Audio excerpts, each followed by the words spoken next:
guys, welcome to the Agnostic Philosopher. I'm Don.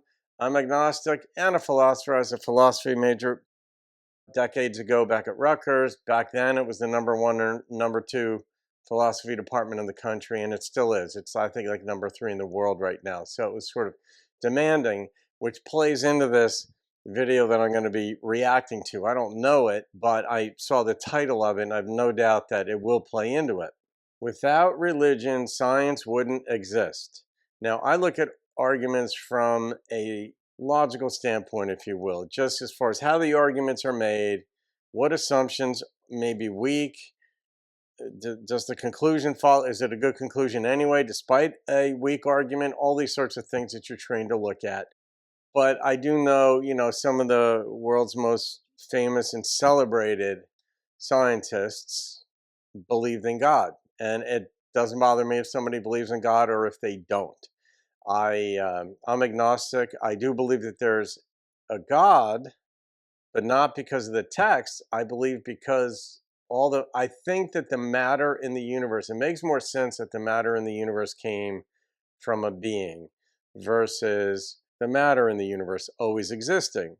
Now, it's equally fair to say, look, if the matter if God could always exist, why couldn't the matter just have always existed? And I don't have a counter argument to that. It's equally valid. So anyway, I don't have an axe to grind. I just want to see what these folks have to say. So here we go. Watch this video with me. This is kind of funny and true. Let's go ahead and play it.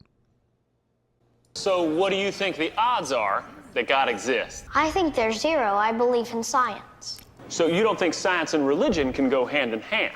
Science is facts. Religion is faith. I prefer facts. I understand that. Here's a cool fact This is for what you. he says. A lot of famous scientists believed in God. Isaac Newton, Albert Einstein, even Charles Darwin.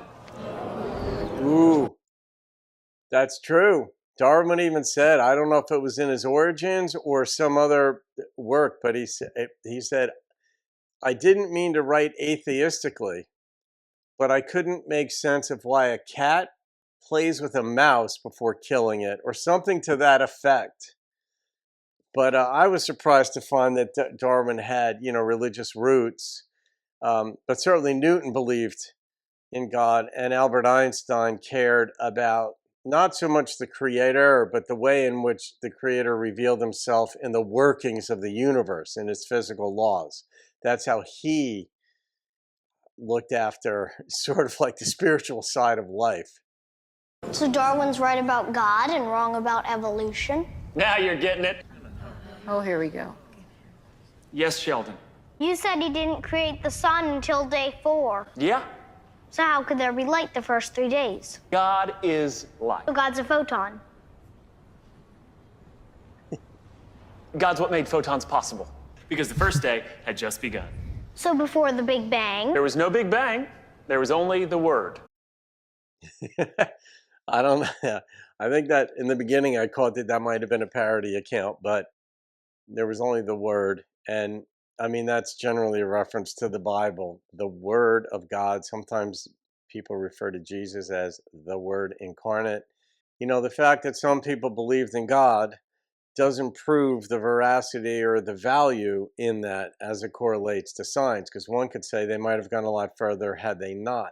I'm not saying that's what would have happened, but people believe in a lot of things in life, but it doesn't necessarily impact their science one way or the other.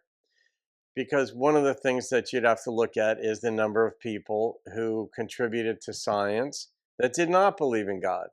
Now, you're going to place equal weight on them. And this is strictly as a matter of argumentation, that if you're going to consider one body of evidence, you've got to consider the entire body of evidence before coming to that conclusion. Now, if you could say that no atheist ever had a contribution to science because he never got published, never became a professor, and only religious folks that ever happened for, you could say, all right, there might be something to your argument, but that is not the case in how it has played out. So, the reasoning employed is similar to this. It's not a perfect analogy, but it's a similar line of reasoning that Stephen Hawking had lateral sclerosis, amyotrophic lateral sclerosis. and became one of the world's greatest physicists. Now, you could say that having amyotrophic, I think I'm saying it that way, amyotrophic lateral sclerosis makes one a great physicist. And it wouldn't be true, because most of, Einstein and Newton, for example, did not have this, and they were great physicists and mathematicians. So it's a selective sort of reasoning, it's a selective sort of argumentation that says, let's take these few examples here that we really like and put them up there as a universal truth, and then let others derive value from it.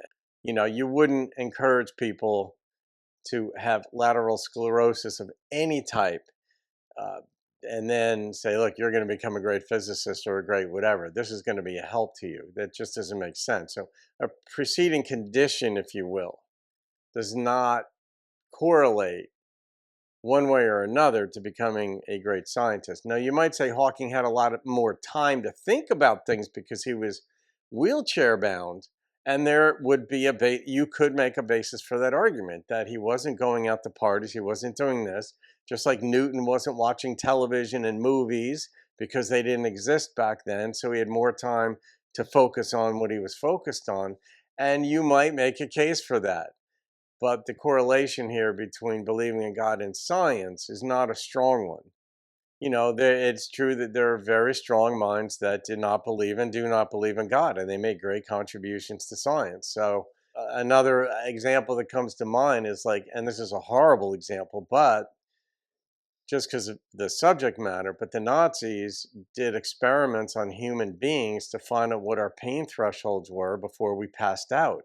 So they operated on people who needed operations on things, but they didn't use anesthesia. And they did dental work, and they took copious notes, and those notes were used to build the field of dentistry. It were used to build upon in the field of anesthesia and other elements of the nervous system and such. But their Nazism did not make them great scientists. It made them evil human beings, as we know. So that's why I say it's a bad example. It's a horrible example in the sense of the content of it. But you would not say then, therefore, becoming a Nazi would make you a great scientist. It's a parallel line of reasoning when you say, well, these people who believed in God and became great scientists, that's why. Causation does not exist in this case. The nexus between one set of beliefs and another accomplishment can't be established to me. There's just a way to approach it. When you're agnostic, you could look at all these things.